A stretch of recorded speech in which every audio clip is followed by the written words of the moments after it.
Wow. So amazing. So Thank you. first of all, the last 5-6 years for you have been a whirlwind. Yeah. You're very impressive, Claire. We're going to get into those details.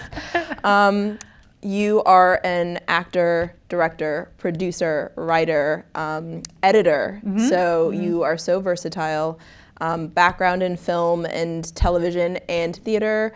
And your career has really been impressive and taken off, especially in the last 5 to 6 years. Can you just share with us a little bit? I'm going to open it really broad. Yeah. What was your evolution and your journey as an artist leading up to Departing Seniors? Yeah, so I started off as an actor. I went to Notre Dame, and I wanted to be involved in this business, but I didn't think I'd be here necessarily. I had an interest in directing. I directed for, I did a musical in college. I directed 25th Annual Putnam County Spelling Bee. That was really fun. Nice. And I directed some scenes and stuff like that, but I was mostly an actor. I didn't really know how you'd pursue anything outside of that. But so that was my main thing. And then I moved to Chicago, and I got into the Chicago theater scene. Is really like a tight-knit circle here. And so I kind of fell into that. And then a few years in, I thought I wasn't getting the roles I really wanted, and I wasn't kind of getting the chance to express myself creatively the way I wanted to. And so I made my first short film, Runner, and I acted in that, and I wrote it and directed it, and I cut it and produced it, and the whole 9 yards. Award-winning. Yeah, it did really, really well. I had no idea if it was going to be seen by people that weren't just like my friends or my family, and then it just did really, really, really well in film festivals, and it was received really well, and it kind of catapulted my career in filmmaking, and I realized it's something I really am drawn towards. It's something I have good instincts for, and so I've kind of been in a crash course of DIY kind of filmmaking over the last 5-6 years. Because I made that film in, I think it was 2017, so about 6 years ago. And then I've directed 6 short films since then, and then this is my first feature. Wow, it's amazing. It's hard enough to direct. It's very difficult to direct and act in the same film. Like, what was it like directing the shorts that you acted in? Yeah, so there's 2 of them that I wrote and directed and acted in. And in some ways, like, I asked a friend of mine who had directed himself what his advice was. And he gave me advice I did not take, which was to watch playback as much as possible. And I didn't have the budget. I've never really had the budget for anything I've made. It's always been kind of like squeezing it into as little time as possible, because I know it's better to make something than to make something perfect. And I know that also I am able to kind of, because I cut my own work, I'm able to tell in production what can and cannot be lost, so that I can cut together something that's really cohesive and interesting in post-production. So I've been able to do these low budgets just because I'm really scrappy in my creative approach on set and my post-production process. So for Runner, I just trusted my director of photography. And I trusted the prep work we'd done. I think that the key is just having a lot of prep work if you're going to be directing, and something that you're also acting in is just really do your homework. So that was huge. I knew exactly what the shots were going to be. I cast actors that I could trust could take care of themselves and have their own instincts, in terms of I didn't need to have like really intense conversations about the scene work. Casting is about 80% of the process of getting a good performance from a person. It's like if you've cast the wrong person, you're screwed. There's only so much you can get from an actor. So I only watched playback, I think, twice total when I was on set for Runner. And that was just because, again, I trusted my director of photography, who also was the DP for this. His name is Jason Chu. Work with him if you can. And I knew what my like pitfalls were as an actor. I remember at one point, this was a while ago, I used to have this thing where I would like kind of hang my mouth open while I'd be acting. I'd be like, is it like a tick? No, just kind of like, I would just be like, oh. Like my mouth would just be open while I was listening. And it's like, it looks really bad on camera. Yeah. Our mouths are open a lot in real life. But it feels fine. It feels totally fine. I'm listening to your story and I'm like, you know, like, absolutely. But on camera, it looks like you're just like, you know, and so, so I said, just like, remind me, like, if you see my mouth open, like, let me know. Okay. And I remember it was sweet because Jason is a very, like, soft-spoken guy. And he was like, let's do it one more time. And Claire, you know, the mouth thing, you're doing that. And I was like, okay, thank you for telling me. So I think in terms of like directing I needed from someone else, I knew what I wanted the character to do. So I was able to direct myself in the role without any other involvement, aside from just like literally the technical thing of like the visual of like a mouth being open or something like that, you know? So I think if someone wants to kind of act in their own work, it's just a level of self-awareness of your own performance. I think you have to like yourself as an actor and not think like, oh, you have to go in thinking you are able to create a polished performance that you're going to be proud of, as opposed to needing that outside involvement from someone else. And I think I already was a director without knowing it. And so I was able to kind of move into that more easily. I've really enjoyed the both times I've done it, when I got to act and direct and write it. It's really fun, and it feels like those pieces are like my babies in a way that nothing else really is. Yeah, they were like the pivotal chapters on your journey. They really were. Right? Yeah, they absolutely were. Absolutely. So now moving onto from runner to departing seniors, I know you did some things in between them. Yeah. It is a huge milestone for any director to move from shorts into features. I feel like features is when, from the industry standard, you're like really taken seriously. Yeah. So we have like some producers and directors in the audience. What like practically led from shorts into getting this opportunity to direct your feature? Was it the festival run? How did you raise money? Did you get offers? Could you talk a little bit about the practical step of that? So I will say my experience is not like the most common experience. A lot of folks end up doing a short that ends up being a proof of concept for a feature, or they will have a really successful festival run in shorts, and then they will write, or their friend will write a feature, and they have to raise the money and all that kind of stuff. In my case, I had done a lot of shorts, but I hadn't written a feature that I was passionate about, that I knew I wanted to make into a feature yet. And so my friend Jose knew I could make $1 stretch, and he knew that that I had an eye for the kind of work he wanted to make, and so he had the script, and so he approached me and said, you know, we don't have any money yet, but would you want to direct your first feature? And I was like, yes, of course. Oh wow! And so I got attached to direct this film way before there was any kind of like game plan for how we were going to actually make it a reality. Yeah. And at that point, I kind of came on board as the producer to kind of help the first steps be taken to make this happen. And we were totally like, who do we know that has money? Like, who should we ask? It was really much like a throwing things at the wall kind of scenario. And then we stumbled into a Chicago-based production company. They are mostly in distribution and acquisition, or at least that's what they'd previously been doing, and they had a production company kind of umbrella that they were developing, and oh sorry, this is tapping at my microphone, and they were looking for a lower budget film that's going to be Chicago based, that is achievable and producible, and they read the script and immediately were like, great, let's do it. And they talked about the budget, and it was like, well, this is the lowest end it could be shot for. And they're like, let's do that. And I was like, okay. And then we were off to the races a few months later. So that is not the typical story. Most folks, it ends up being like a raise your own money kind of thing.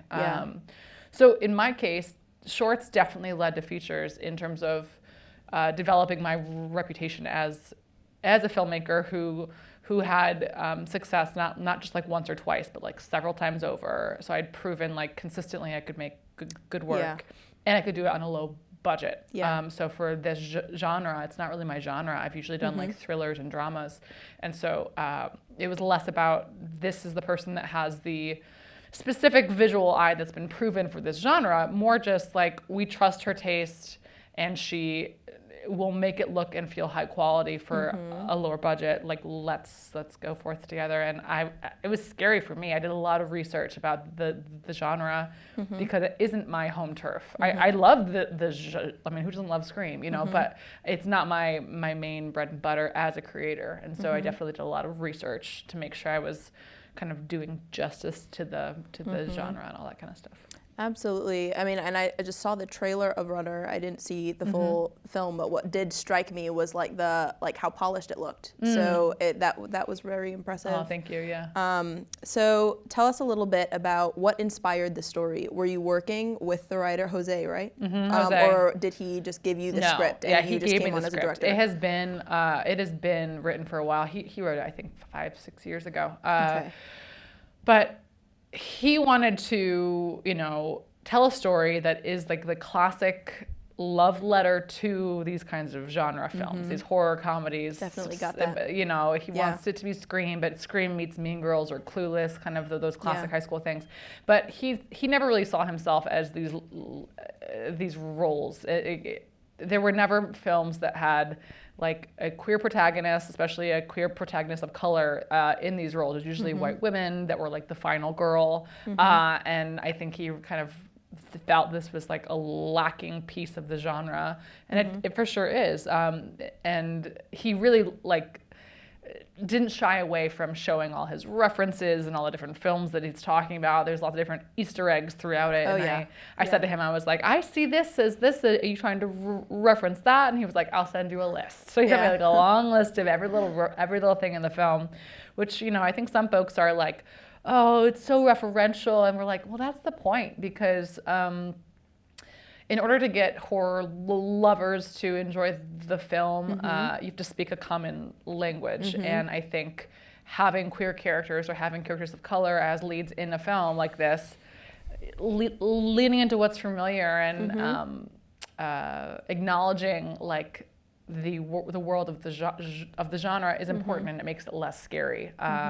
We're still going to have a hard time trying to sell this film in certain countries where queer folks are not, you know, represented in media. It certainly is like a twist. We don't see this that often. Hopefully we're seeing more and more. You're pushing the boundary. Absolutely, in that way. Wow, that's absolutely amazing. And you know, even when it comes to horror, when I sit down to watch a horror, I also want to be entertained. I want to be pulled into a story. I want to be scared. So I think just in terms of, you can tell that the writer loved horror, and I really think you have to love the genre. Yeah, he's obsessed. And I definitely sense that.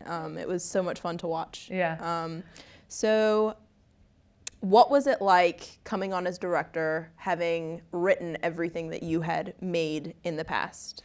So I wrote Runner and Pickup, but I had just directed a short film called After, a love story that was not written by me, and there was a couple two other shorts I had directed that I hadn't written. And so I had some practice with it, but it's always a balancing act of how much to make it your own and how much to make sure you're honoring like what the writer has on the page and kind of, Jose was really generous about allowing me to make sure that like the vision of it was mine. There were very few times where he would say like, actually I saw it this way. Like that really didn't happen very often. He left the vision of it to myself and to Jason. And I know that I have a very, like the acting style I prefer is really grounded. And so when I was casting these roles, I wanted these characters to be certainly funny and certainly, you know, lean into a lot of the tropes of the genre, but have them be full-fledged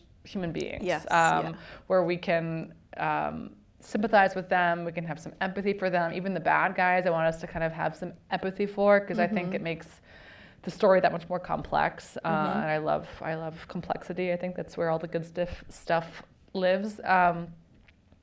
But I think that maybe that if a different director had gotten their hands on the script, it wouldn't necessarily have had that same kind of character-driven complexity in the characters. It's just kind of like my style and where I could find my way into to this film. So it's a balancing act. It's just honoring someone else's words, but also being sure you are being true to yourself in kind of how you viewed the film. I think that's the best way to say it. you're definitely you're a step removed. I think when I write a film and then I direct it, it's like it lives in me. It's very, very instinctual, and it's like I'm having to almost kind of communicate what I can see and feel so clearly in my head to everyone else is the job. Whereas for this, it's a little more collaborative. It's a little more like, well, what do you think on this moment? Or I have a really clear idea of this, but how about that? You know.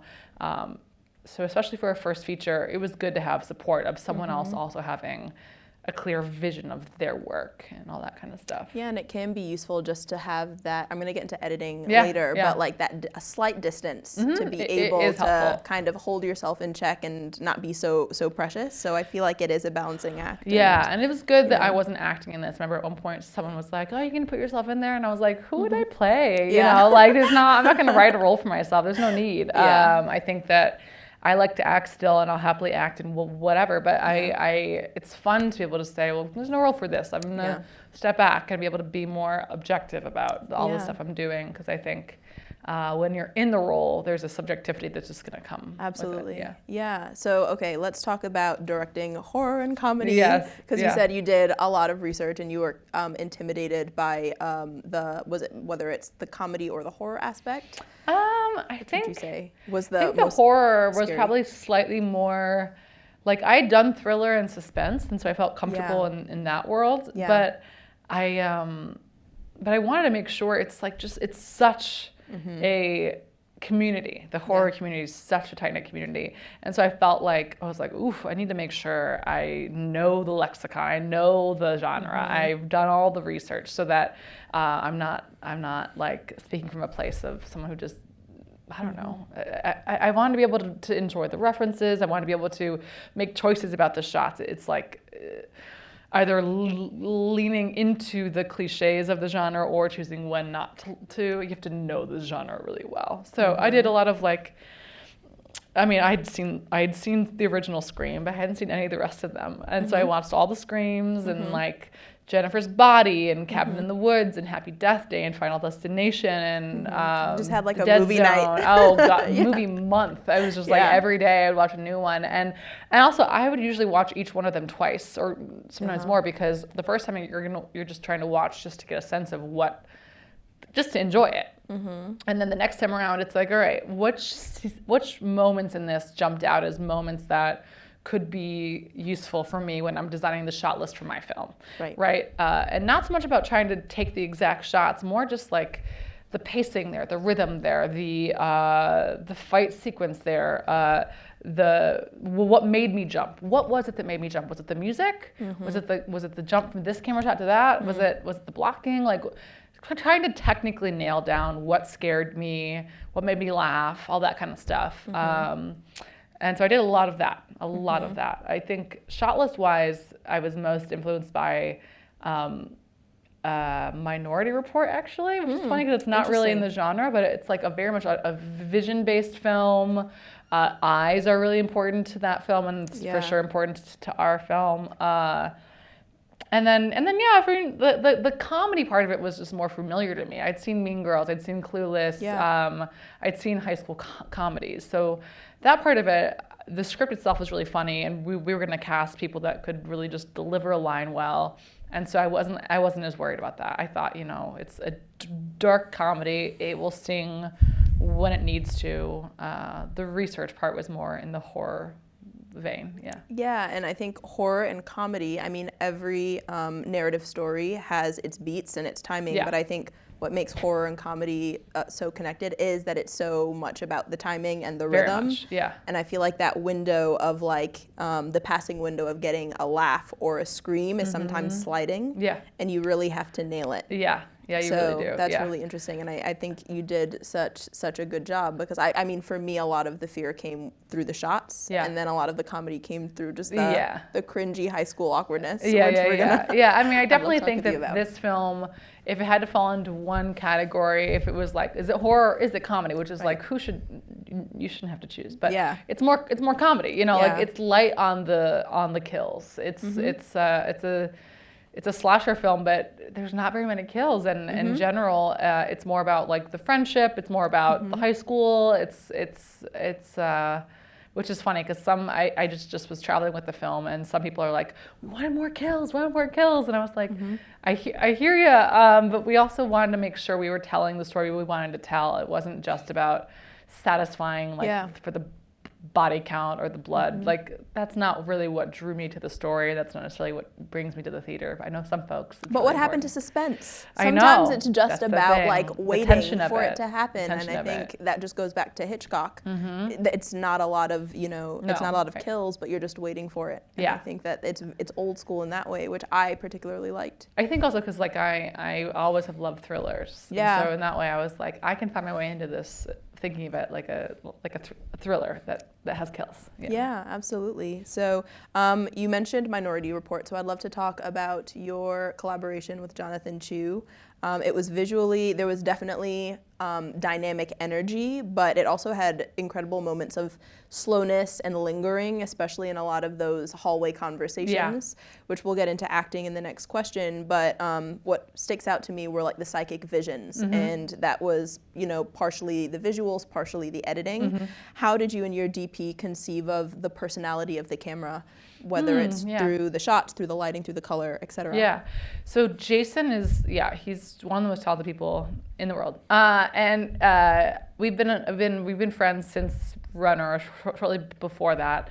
So I remember I had a conversation with him before we started this project. I was like, look, because he's a perfectionist and he just has a great eye. And I said, like, you're not going to get to have like probably even a single shot on this film that you feel is perfect, because we're filming it for a low budget and very little time. And so, like, are you in this with me? Are we going to do this and be scrappy and go for it? And he's like, okay, cool. We just had hour-long chats about the shot list in terms of, I think we wanted it to feel like the real world of it. I don't want it to feel like it's like cold. We wanted it to feel sleek, though. Like we definitely wanted it to feel elevated in its visual style from necessarily a super campy film, because some of the campiness is going to exist already, but we wanted it to be beautiful, but not cold, if that makes sense. And then the visions, I think the key was for it to just be a visual departure. So if the daily life feels like a beautiful version of real life, that's how I always describe what I want for, like, when I go into a coloring session for a film, I'm like, I want it to feel like real life, just like more beautiful. But for the visions, we really toyed around for a while. At first, I think it was like something that was going to be, I knew movement-wise, we wanted to feel like we were being sucked into his brain and then like being sucked out of his brain. We did like a sharp dolly movement and then also a bit of zoom in post. And then obviously the actors' like facial expressions really helped sell that. But we found those visions kind of along the way in collaboration with like our lighting team. Wow. Because I also wanted to have a really intense close-up on the eyes to kind of signify like he was going into their brains, he was going into their thoughts. And it wasn't until I think second or third to the last day of filming that we got those eye shots all together with our cast. And we were testing out different kind of lighting qualities, and we found this one that has like almost like a neon trippy kind of kaleidoscope feeling. I think I wrote down like you're living in a kaleidoscope where you're kind of shuffling through different like brain options. I don't know, like it just should feel like a collage of emotions and perspectives. And then when you land inside a person's brain, it should feel like you're in a dream where things feel really real, just like a really more vivid version of your life, and things are a little like soft around the edges and a little bit unclear, and you can't really hold on to the dream once it's over. There's a level of like, what did I just watch? What did I just see? I want it to be enough information that the audience was left knowing what they needed to know to continue with the plot of the film, but it shouldn't feel like, I don't know, I saw a lot of films where like visions was like bright lights and kind of cloudy. I want it to feel different. It's going visually into like the stereotypical idea. I wanted it to feel different. And wanted it to feel very different from the rest of the film too. It has this like, it took us a while to get there, both in the production process and in post, to figure out like the visual language of it. with color, it was really huge. It's like really high contrast, darker like shadows and stuff like that, but the colors still really are saturated and really bright. And that's different than the rest of the world of the film. I don't know if I'm making any sense, but like, yeah, it was a lot of ideas. It was the bottom line. It was a major collaboration between the DP, myself, our lighting team, in post when I was cutting the film along with Isabella McCarthy, who cut the film. It was definitely a lot of back and forth to find that kind of frenetic pacing that comes with it. Initially, when I was shooting it, I thought it'd be more like single shots, as if we're in the POV of like a Halloween style, where the camera's like moving with you. Interesting. That was a really big transition. Yeah. Wow. I think we wanted to definitely be that person's perspective. We worked hard on having it be like a lot of mirror shots, or you're seeing someone's hand moving things, but the rest of the film had like kind of a stillness and a more elegant movement to it that we just like were craving a shift in rhythm. And so we found it in post. I don't know. I think that films, like what they say about films being made several times over. It's made when you cast it. It's made when you shoot it. It's made when you cut it, and it's the willingness to allow it to change and not just say like, well, no, because this has to be like this because this is how we filmed it. It's like, well, we found something that's more interesting and more dynamic in post. Yeah, and it almost reminded me of, there were times I was like, oh, this feels like a superhero movie sometimes. So I think it just very much gave me that feeling as well. I think Javier's a bit of a superhero in this story. You know? He has like this quality or power that he has to kind of like come to accept and learn to harness to save the day. I think that's a superhero quality. Yeah, absolutely. So let's move on to acting, because this is an incredible cast. And awesome. You are an actor yourself. Yeah. So I am curious.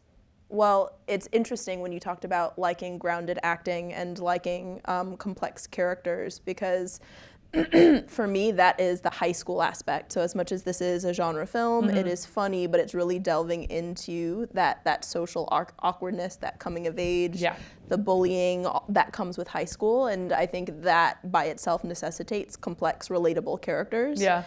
And even with genre films, I find that I'm hooked into the genre through characters, as fun as the whole journey is. Yeah. So can you just say, as an actor yourself, what is your process of working with actors? Did you get rehearsal time with your actors? Oh really? No, oh my gosh. How did that go? I would love that one day.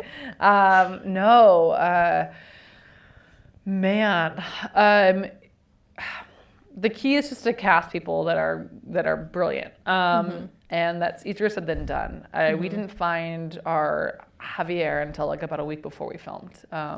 We saw a lot of people, and there was just no one that, I don't know. There was no one that I felt could really.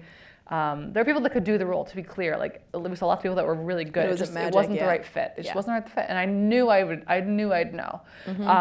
And we needed someone who could handle the comedy of it, but who also had the dramatic chops that you need to pull off a role like this.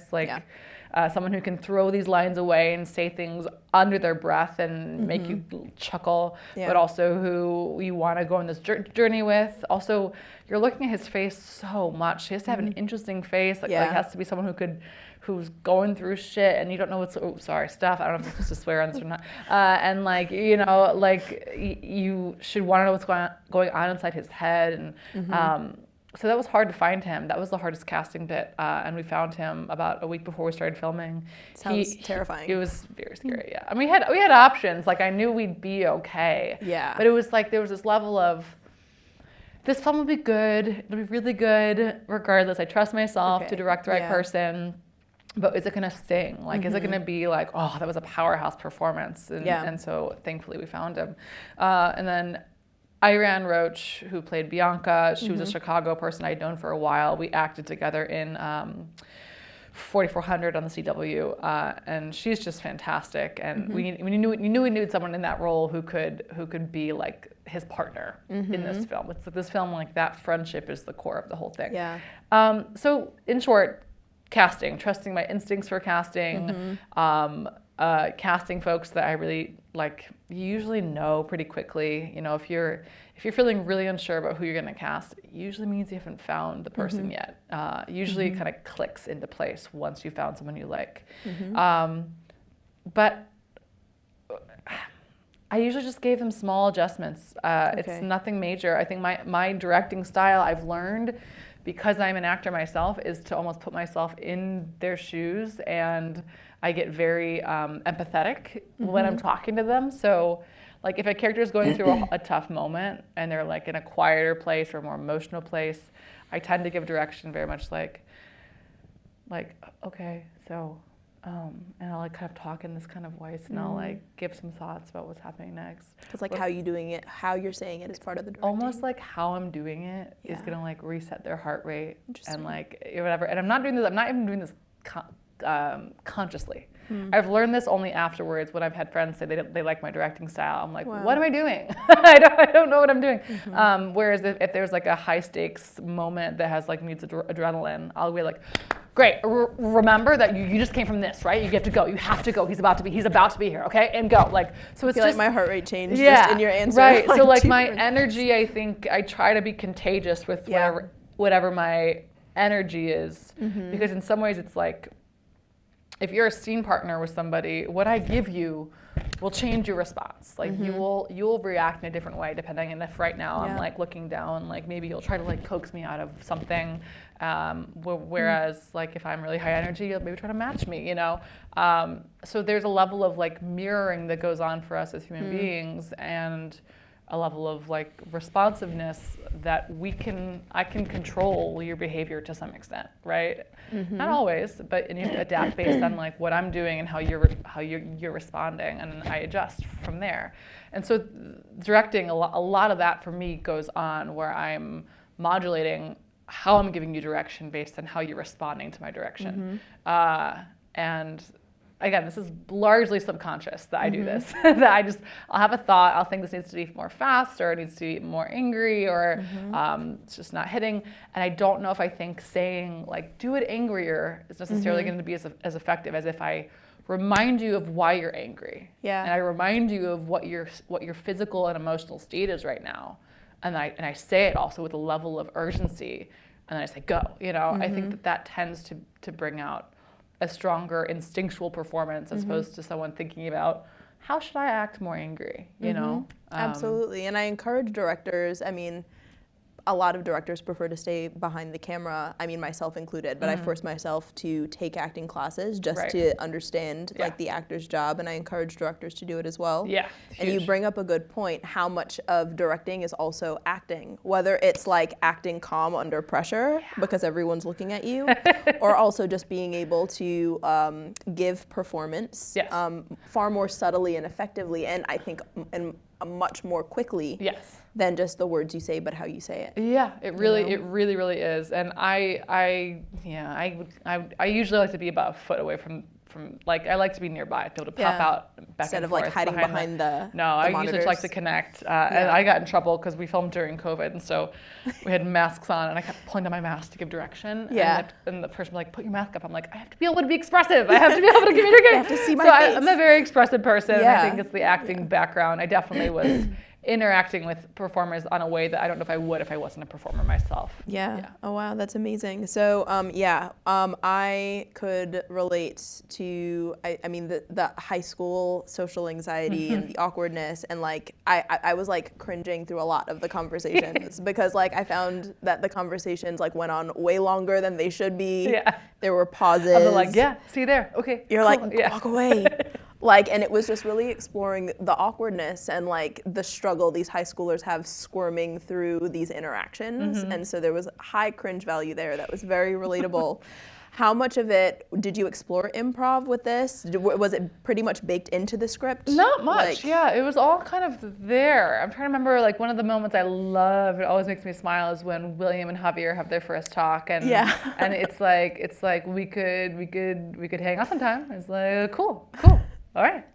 You know, like, and I think that was all in the script. I think the only line that was really improvised there was Javier says, we could meet at Starbucks. And then William goes, oh, yeah, whatever. Yeah. Like, I think that we had a couple times where Ignacio, who played Javi, would throw in some buttons. Like, you know, it was a lot of buttons were explored just to wrap up a scene or do a little extra cherry on top. But no major improv aside from that. A lot of it was written. Jose wrote a very kind of whip smart, Gilmore Girls style-esque dialogue like quality. Yeah. And so I think it was just, again, a function of casting the right people that are going to be off book. Like, if you're not 1,000% memorized in a job like this, you're going to drown on set. Yeah. It's very fast-paced, and all our actors thankfully knew that. The only actor I ever had to say, like, you got to hurry up was Sasha, who plays Brad. He's this fantastic actor. He has this kind of slower rhythm, which I liked for the role,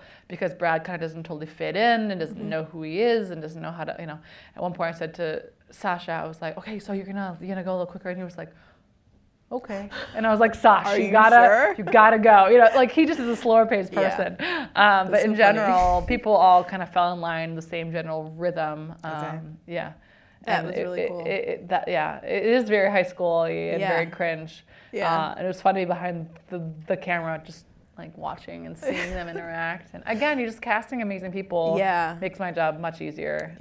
And we didn't have time to do more than 2 or 3 takes for each scene, for each angle. So if people weren't on their A game that day, I was like, all right, you get one more chance, and then we gotta go. You know, it's up to you if you want this to be kind of a strong performance. Thankfully, people all rose to the occasion. I feel like also having an editing background gives you a much, you know the shots you need.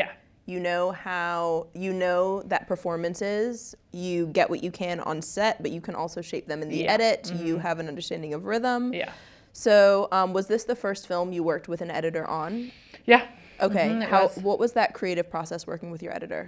So Isabella, she's wonderful. This was the first feature she cut. She mainly had worked in trailers and stuff like that. And we talked to a lot of different folks that wanted to be part of it, but she is a horror fan. She's a younger woman, and she was just needed her first go at this the same way that I did, you know? And so it felt fitting that we were both first-time feature people working together.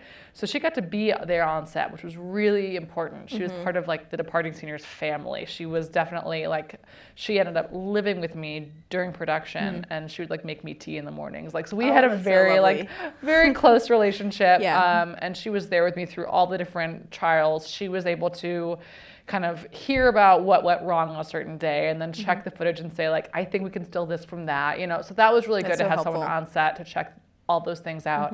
And then when we wrapped, she put together a first pass assembly, and she only had like a couple weeks to do that. And then I have Premiere Pro, and so does she. So we just passed the file back and forth, where she would do a cut, and then I would do a cut, and she'd do a cut. At one point, we kind of would divide and conquer and say, you take scenes 2, 9, and 12, and I'll take scenes 18, 24, and whatever, because we need to, like, really lean in on perfecting a certain part of the edit. So it was very collaborative in that way. And then she would kind of put forth, like, a pitch of some kind of idea that was, like, out of left field, and I would say, like, either, like, that kind of works, let's explore that, or I'd be like, no, that's not for me, you know. And she thankfully was always like, no ego, just like, cool. And that, I think, could have been an issue, because I am someone who is so opinionated with the way I cut things, and I've always cut my own work. She was just there to kind of say, how can I bolster this vision and bring my own thoughts to it and support kind of what Claire and Jose and the team have put together. She was great. Wow, yeah. Do you ever find that it's challenging to kill your babies when you're editing your own film? Like, how have you evolved from, like, runner to now, or are you pretty good at just being like, this was a hard shot to get, I loved it on set, but like it's gotta go? Yeah, I'm still not great at that. It's painful to remember how much time and effort was put into getting something, and then maybe not have it in the film. We only cut one scene total from this entire thing, and that wasn't, I wasn't particularly in love with it, and so it was fine. So thankfully I didn't have to kill my darlings on this one, partially because it's a shorter film, and it was written to be kind of a fast-paced film, so there wasn't that much of a need to kill too much in this film. But I'm cutting a short right now that's proving to be really painful to cut things out, and I'm working with this guy Jeff Marslet, who is, he's in the film a little bit too, and we're kind of co-cutting it. And over the last 2 weeks I've been traveling a lot with this film, and so I said, go ahead and you do a cut on this. I'm not going to be involved. Like, we'd already kind of gotten to a pretty good rough draft place, but I said, you go ahead and go. And then I came back and I was like, because he cut out a lot, and we needed to cut out a lot, but there were certain things and I was like, oh my God, the world will never see that. Yeah. It's healthy for me to do it that way, to give it to someone else for the first pass, who'll maybe do some of the hard parts. Or if we get to an impasse where I'm like, my creative ideas are kind of feeling a little blocked here, give it to someone else and see what they cut and see what they strip away, and then sit with that and accept it and then go from there. That tends to be the way to do it. But Stephen Cohn, who's another Chicago filmmaker, he gave me notes on my first short film, Runner, that were really hard to take. But they're what made the film sing. Like, he basically gave me a suggestion of stuff to cut, and I was like, well, there's nothing to cut. Like, there's no way. It's not possible. It can be so painful, like, just cutting a piece of yourself off. And then I took some advice from my producer, and he said, make a new timeline and just... That's good advice. Drop it in and experiment, and just give yourself a couple days to cut it apart. You're not getting rid of the old timeline in your Premiere Pro software. It's not going anywhere. Yeah. Just chop it up, see what happens, and they're all right. That's the correct way to do it, is to push yourself to make an alternate version. It's way shorter, tighter, with stuff cut out. It's not going to get rid of the old one that you love. It's still there. But yeah, it's really hard. They say writing is rewriting, but somehow it's like really hard to, I think, move away from our original visions as directors. And you're right, like that timeline is going to still be there, and it's just sometimes even doing it completely wrong, like making having an actor make a choice that is not the character, but just to kind of break that mold can really open up creative possibilities. It's true, and I think sometimes. And that's why sometimes with like Isabella, she'd pitch me something and I'd be like, I don't think so, but try it. Why not? Yeah. And then sometimes it would hit. It would be great. I remember during one of the final scenes with Ignacio, who played Javi, he said, well, shouldn't I be doing this? Like a certain emotion or something like that. And I was like, I didn't see it like that, but try it. Like, try it for this take. And then I came out and I was like, I was totally wrong. That was exactly right. Okay, here's where we're gonna go. Like, and I got so excited that I was wrong. I got so excited that he had found the thing that was right. And then I could see where he was going with it and mold him in a better way to get to the place that would make him feel like he's satisfied and also would hit on the moments I needed it to hit on. So yeah, that's the thing, is like, it's such a collaborative art form. And it's great if you can have no ego and admit when you're wrong, and the best idea wins. Doesn't matter who came up with it. Yeah, absolutely. I think the story should have the biggest ego. Yeah, that's like something I try to live by. That can be hard, definitely, when you're feeling very connected to your work. But I think it's something to strive for, and it really shows. It was such an entertaining piece. What is next for you? Can you share? Oh man, I don't know. I just had a bite to eat with my friend, and he was like, oh my gosh, are you so excited? Like all this is happening, and what's next? And I was like, I'm barely processing this. It's been a lot. I've been traveling with this film, which has been fantastic. I'm going to be working on a friend's feature just to help out in the next couple weeks here. So I've got a busy few weeks on another feature coming up. I'm not directing for this one though. But there's a couple scripts that have been sent my way, thankfully. I was at Fright Fest in London with this one, and people really, really enjoyed it there. And so I'm attached to direct a couple different features, so it's a function of finding the money and see which one kind of goes first. One of them's a horror, but in a really fun way that I'm excited about, and then the other's a thriller, like a kind of a neurotic thriller, which is fun. Ooh, fun.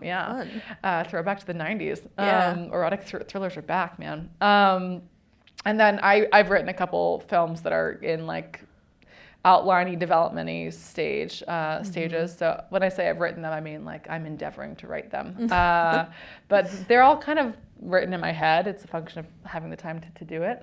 So yeah, I'm hopefully gonna be directing my next feature in the next. I know I will. I'll direct a feature in the next year, so I'll hope for that. And then I just directed a short film that's in post right now. And yeah, and then this film was gonna be hopefully playing theatrically in February in Chicago, Awesome. LA, and New York. So look out for that. I'll be doing publicity for that when that comes around. And so, yeah. Wouldn't it be so funny if you just become a horror director? I know. Yeah. Well, I mean, and that's the thing is like, that'd be actually great. Like, I love suspense. I love it. I think it's kind of what I like most in the things I watch and in the things I directed before I got into this genre. And so in that way, it's just kind of like growing my muscles as a horror director and seeing kind of like what I like and what I don't like, and picking which scripts are going to be kind of the better fit for me, knowing my strengths and knowing what I shy away from. One of the scripts that I'm attached to direct is definitely like really horror. It has a lot more kills than this. Nice. But it's very much like, it reminds me of one of my favorite films of all time, Clue. And so like, I think it's just a function of finding the way in and finding kind of, I don't know, how I can bring something new to a certain piece of the genre. Yeah. Well, you are off to a great start. You already have. It was you. so entertaining and also fresh at the same time. Thank you. So thank you again. Let's do one more round of applause before we open it up to questions. Thank you so much, Claire. Of course, thank you. All right, so let's open it up to questions, audience questions. If you see anybody here. So I think is the process, there's the, hey Cassie. Oh, yay. Hi. So I had a question in terms of your budget and also your shooting schedule. So kind of like, what was your shooting schedule like? And also kind of working with smaller budget, how did you decide to allocate it? Yeah. So shooting schedule was 16 days. Oh, wow. Which was tight. I would love to have another day or two. And then budget, I don't know if I'm allowed to say the exact number, but it was under $500,000. It was a lot of borrow and stealing from people. I definitely used every, I don't want to say shortcut, but I used every resource available to me in this community. That I lived in Chicago for 7.5 years before I moved to California. And so being back here was definitely kind of reaching out to the camera rental houses I'd worked with before, reaching out to different locations. I had a connection to someone. I said, we can't afford this amount per day, but can you do lower? So it was very, very indie. Everyone worked on it for a pretty low rate, but still a livable rate, you know what I mean? So it was that was also tough to find people that we had to pitch them and say, look, do you want to like work on a film? It's a lower rate than you'd like to have, than you deserve to have, but it's telling a story. It's a fun comedy horror about a queer kid. Like, it doesn't happen that often, and so people thankfully all hopped on board. But it was definitely the lowest amount of money and time I've had for something of this scope. My short films, while they were all very low budget, they were much smaller in scope. So it was definitely a challenge. Yeah. Awesome. Thank you. Hi. Hi. So I know you've talked a bit about like taking this film multiple places around the globe. So I'm just curious, were there any scenes or moments where you got like a reaction you weren't expecting? Ooh, interesting question. I think it was interesting, in Germany, they're very zipped-lipped. Like, they don't laugh very much. And so it was really satisfying, I'll say that, when they started to finally laugh. I was like, yeah, got you. Because, like, Germans are just very, like, ha, that's funny. Like they're very flat in their reactions to things, whereas Norwegians are much more like, they were much more vocal, much more into it. But I learned that this film has like a lot of smaller comedic moments, a lot of throwaway lines, and I was worried that the comedy wouldn't translate. And so I guess I'll just say I was relieved that the comedy did translate. In terms of reactions though, I mean, I think we got a couple like oohs when Javier and Brad kissed for the first time. But I don't think so. The most satisfying reaction for me was at Chicago International. Obviously, it was like a really big packed house. And I heard someone like full on scream and go, no, no, like in the middle of this one moment when the character was gonna do something.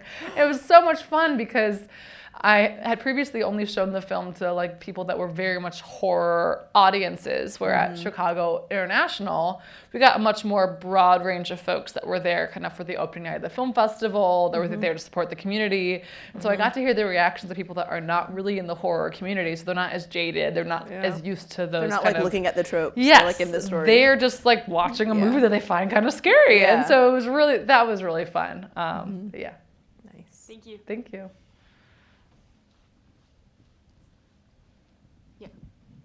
Hello. Hello.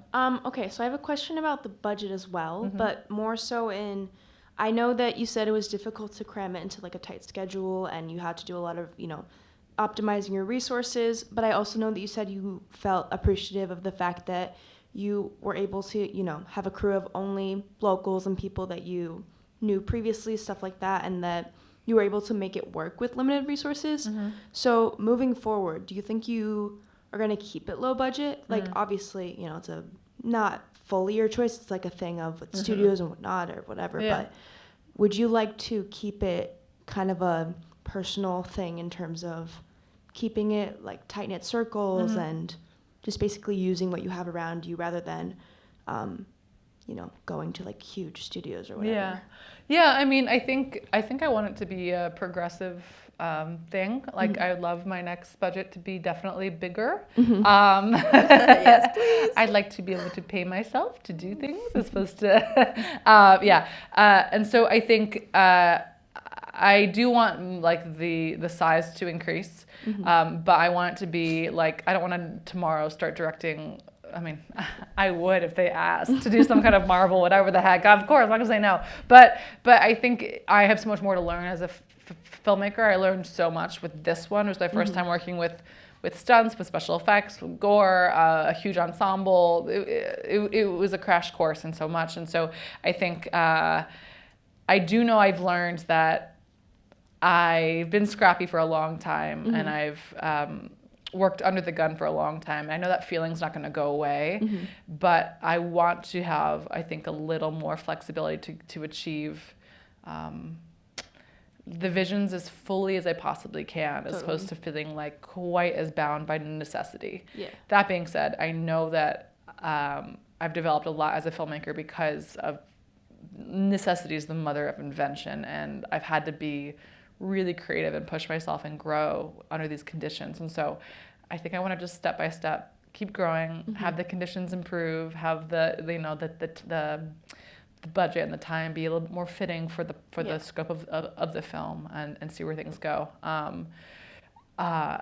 I will say I think I am someone who just loves a skeleton crew and loves keeping it tight, because you get to do so much. You can play a lot more with that. Whereas if you have a bigger crew, you gotta get a permit. You can't steal shots. Like you have to just really go about it in a by the book way. And I love when it's like, we're gonna get in the car with the camera and we're gonna drive around and see something and pull over and shoot it. It's the coolest shot in the film. And so I think I'm always gonna have like a scrappy at heart mentality, no matter where I go. But I'd like to pay rent. So awesome. No, so valid. Awesome. Need a place to sleep. Thank you. Awesome. So I think that we are at time. Thank you again so much, Claire. Awesome. It was lovely talking with you and watching your film. Yeah, thank you guys.